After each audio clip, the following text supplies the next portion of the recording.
Pendo nararushye ubu ni byo umuntu uri singo muri iki gihugu genyine akumwana. Niba hari umugore wihirinze cyane muri uruganda rw'imyidagaduro, umugore wakoze byose bishoboka. Urugero rwiza rw'uwo mugore ni Anita Pendo. Benshi muramuzi, benshi muramukunda cyane. Ni umwe mu bagore bakora imirimo myinshi itandukanye kandi yose akayikora neza.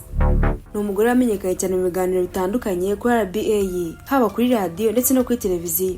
Akaba umu DJ abana bavanga imiziki. Ni umushyushyarugamba cyangwa se umusi ukomeye cyane. Ibi nakora neza cyane ku buryo kubona undi wamugiranye nawe hano mu Rwanda byagorana cyane. Ubushongore n'ubukaka bwe yabwerekanye cyane mu bitaramo bigiye bitandukanye, haba ibyo yagiye ayobora n'ibindi bitandukanye kuva mu myaka myinshi ishize. Ibyo byose rero bituma yitwa umugore wirwanyeho. Yirwanyeho koko akoresha ubwenge Imana yamuhaye, kongeraho n'impano nyinshi afite bituma yigarura imitima ya benshi. Ibikorwa bye byarenze imbibi z'u Rwanda kuko aherutse kwegukana igihembo gikomeye cyane cy'umugore w'umwaka mu itangazamakuru ry'imyidagaduro muri Afurika. Ni igihembo yahereye muri Ghana. Uyu ni umugore wakoze byinshi bigiye bitandukanye, haba mu rukundo n'umugabo we banatandukanye. Yakoze byinshi kandi ni n'umugore wakomeje kubana neza nyuma yo gutandukana n'umugabo we, ndetse agafata inshingano zo kurera abana ntacyo yitayeho. Ni byinshi yakoze kandi ni byinshi yagezeho.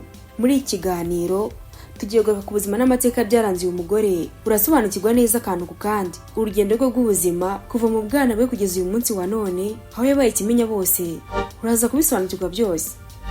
Icyo ngusaba ni ukora subscribe kugira ngo ujye ukomeza kubana natwe mu biganiro bitandukanye tubategura umunsi ku munsi. Njye wumva nitwa Jo12, mbaye ikaze.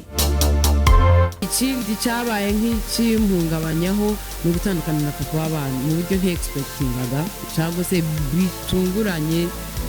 Ibyo nabyo byarangoze. Amazina yiswe n'ababyeyi be ni Anita Pendo nyine, akaba ari nayo mazina azwi akoresha mu kazi ke ka buri munsi.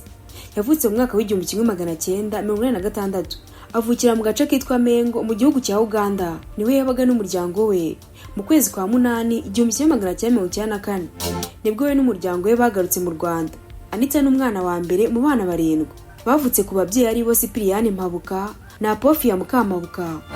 Anita Pendo wari ufite imyaka 8 y'amavuko ubwo we n'umuryango we bagarukaga mu Rwanda.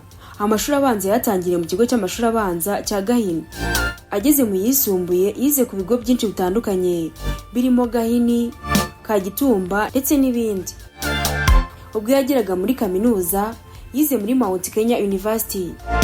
Kubura papa w'umubyara akiri muto byatumye afata inshingano akiri muto cyane. Nyuma yo kubura se yakomeje kurerwa na nyina, ariko arerwa na nyirakuru. Anita Pendo n'umwana wakoranye discipline iri hejuru cyane ugereranyije n'abandi bana bari mu kigero kimwe. Imwe mu mpamvu yatumaga yitwara uko nuko se umubyara yari umwarimu, bityo bigatuma ahora yitwararitse cyane kugira ngo hatagira ikosa na rimwe bahuriramo kuko ngo yamureraga nabi. Mu bwana bw'uyu mubyeyi yavuze ko yaranzwe no kugira imyitwarire icanganye cyane. Rimwe ukamubona asabana cyane, akandi kanya gato ugasanga aratuje cyane. Anita Pendo yakuze ari umwana ukunda kwiga cyane, dore ko inshuro nyinshi umwanya munini yawumaraga ari kumwe na sekuru amusomera udukuru dutandukanye ndetse n'imvaho. Gucisha make rimwe na rimwe, kugendera ku murongo no kugendera kure amakosa ni bimwe mu byaranze ubwana bwa Anita Pendo. Ariko nk'abandi bana bose birumvikana ko atari kubura amakosa. Ni umwe mu bana bakuze bakunda ishuri cyane, bitandukanye n'inkuru za benshi, dore ko akenshi mu mateka yabaye ikomerezwa n'ibyamamare. Uyu munsi wa none mu nkuru zitandukanye bakurikira neza amateka yabo ugasanga bakuze badakunda ishuri na gato. Uko ibihe byagiye bihinduka ni nako paje z'ubuzima n'amateka bya Anita Pendo byagiye bihinduka. Ni urugero rw'umugore uzi agaciro k'umurimo. Ni umwe mu bantu batungura benshi uburyo akoramo inshingano ze zose afite kandi akazikora neza. Anita Pendo yavuze ko yakuze akunda kubyina ndetse no kuririmba, ariko byaje kurangira abaye umushyushyarugamba ukomeye mu bitaramo bitandukanye. Abo mu DJ cyangwa se uvanga imiziki mu yandi magambo, akaba ari n'umunyamakuru. Uretse ibyo kandi Pendo afite n'indi mirimo myinshi. Hari idakunze kujya mu itangazamakuru, akaba n'amayizi ibigo by'ishoramari bitandukanye hano mu Rwanda. Anita Pendo yahatanye muri Ladies in Media Award muri 2023, ibihembo bitangirwa muri Ghana. Binyuze ku rubuga rwa Instagram, umuryango Ladies in Media Organization ukorera muri Ghana watangaje Anita Pendo nk'umwe mu bagore bahatanye mu bihembo itegura bya Ladies in Media. yahatinye mu cyiciro cya African Female Entertainment Show Host of the Year n'abarimo Dre wo muri Ghana, Justin Ngobese wo muri Afurika y'Epfo, Vanessa Marawa nawe wo muri Afurika y'Epfo, Azizi Hashimu wo muri Kenya, Violette Gwara wo muri Zimbabwe, Rita Isaka wo muri Ghana n'abandi.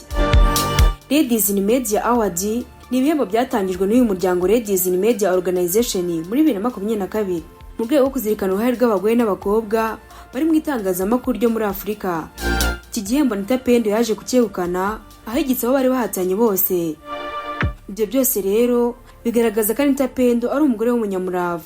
Nyuma yo kwegukana iki gihembo, Anita Pendo yavuze ko atariteze iki gihembo. Yagize ati mu by'ukuri ntabwo niteze kwegukana iki gihembo, gusa Imana yo ibizi ibihe bya nyabyo. Nishimiye ubuntu, imbabazi n'urukundo by'Imana. Iri ni itangiriro. Uyu mubyeyi kandi yagiye avugaho inkuru zigiye zitandukanye, haba inziza ndetse n'imbi. Hasi kwakibagirwa inkuru yateje impaka ku mbuga nkoranyambaga ubwo hacikanaga amajwi byavugaga ko Anita Pendo arimo arakwereka cyo mu buriri. Agize icyo abivugaho yagize ati, ndabizi ko mwese mwaye mutegereje kumva icyo nabivugaho. Iyo ugerageje kugira ngo wisobanure nta kintu byakumarira uretse kubyongeza umuriro. Niba nshaka kugira ngo ikibazo gikemuke ndajya muri RIB, inzego zibishinzwe zimfashe bikurikirana nicecekeye niturije. Anita Pendo yavuze ko kuri ibi nashyira ku mbuga nkoranyambaga ze atajya asubira inyuma ngo ahangane cyangwa se ngo asubizanye n'ababitangaho ibitekerezo byaba bibi cyangwa se bimwibasira. Ati ariko kujya harango ngiye guhangana nisobanura nta kintu na kimwe byaba bitanga. Ibijyanye n'urukundo rw'uyu mubyeyi w'ikimenya bose ntabwo byagiye bimugendekera neza kuko yakundanye n'abasore batandukanye, harimo umuhanzi wabarizwaga mu itsinda rya Urban Boys, yanavuzwe mu rukundo n'umunyamakuru akaba n'umuhanzi, n'abandi benshi bagiye bakundana ariko iby'urukundo rwabo ntibijye hanze.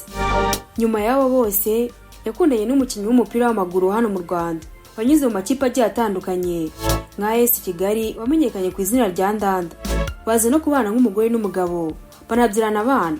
Pendo afite abana babiri b'abahungu aribo Triane wavutse ku itariki ya 29 Kanama 2017 na Ryan wavutse ku itariki ya 3 Ukwakira 2018.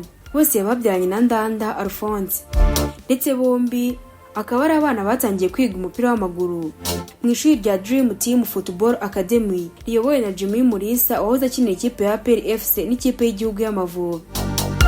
Anita Pendo ntagahema kugaragaza urukundo akunda abana be, dore ko yifashishije urubuga rwa Instagram rukurikirwa n'abantu benshi. Yigeze kugaragaza urukundo akunda abana be rwamurenze, maze akiyandikaho imenyerewe nka tatuwaje cyangwa se tatu mu rurimi rw'icyongereza, aho yayisize mu gice cy'inyuma ku mugongo hafi y'intugu. Nyuma y'igihe kitari gito, Anita Pendo yatandukanye n'uwari umugabo we Ndanda. Nyuma yo kubitangaza binyujije ku rukuta rwe rwa Instagram, akavuga ko urukundo rwabo rutakimeze neza kubera ko ibyo batumvikanyeho bigatuma batandukana. Nyuma y'iminsi mike rero batandukanye, uyu Ndanda yahise yerekana undi mukunzi we mushya amwambika n'impeta. Anita Pendo wari umaze imyaka 10 mu kigo cy'igihugu cy'itangazamakuru RBA, nyuma yaje gusezera igira kuri Kiss FM. Yabwiye itangazamakuru ko yasezeye ku mpamvu ze bwite, anaboneraho umwanya wo gushimira abo bakoranye bose muri RBA. Ati ni ibintu bidasanzwe kumara imyaka 10 mu kigo kimwe, ni iby'agaciro kuba uyu munsi dumwe muri bake bari bamaze iyo myaka yose. Nahigiye byinshi kandi byaramfashije, na hantu bakiye izina mungukira n'ubumenyi. Ndashimira umuyobozi wa RBA ndetse n'abakozi bose twabanye. Uyu mubyeyi rero waje kurekeza kuri Kiss FM yavuze ko yabuze aho yahera ashimira RBA yamwigishije byinshi. Ati aho nahera nahabuze kuko bitoroshye, gusa reka nshimire RBA cyane, mwaranyigishije, nahabonye inshuti, nahabonye umutuzo n'umutekano w'umutima, mwamaye platform, ubwere rwanjye rwa discipline mwatumye nduzamura, mwatumye ngira agaciro, mwarakoze cyane. Anita Pendo yakomeje avuga ko ntacyo umutima w'umushinza ku mirimo yakoze n'igihe yari amaze muri icyo kigo. Ati ndumva ntacyo umutima wanjye ucinza kuko natanze imbaraga zanjye, ubwenge n'umutima. Rwanda warakoze kushyigikira, nizeye ko mutazanenguha, muzashyigikira mu yindi mirimo yose ngiyemo.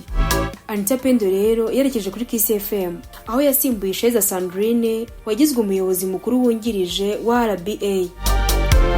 Anita Pendo yavuze ko ibihe bibi yagize atizibagirwa mu buzima bwe, hari igihe yari atwite umwana we wa kabiri. Ngayo nguko rero ngibyo byaye n'ubuzima n'amateka byaranze Anita Pendo wakunzwe n'abatari bake baba hano mu Rwanda ndetse no hanze yarwo. Ni naha dusohoye ikiganiro cy'uyu munsi bashimira ko mwabanye natwe, naho ubutaha Imana ibarinde.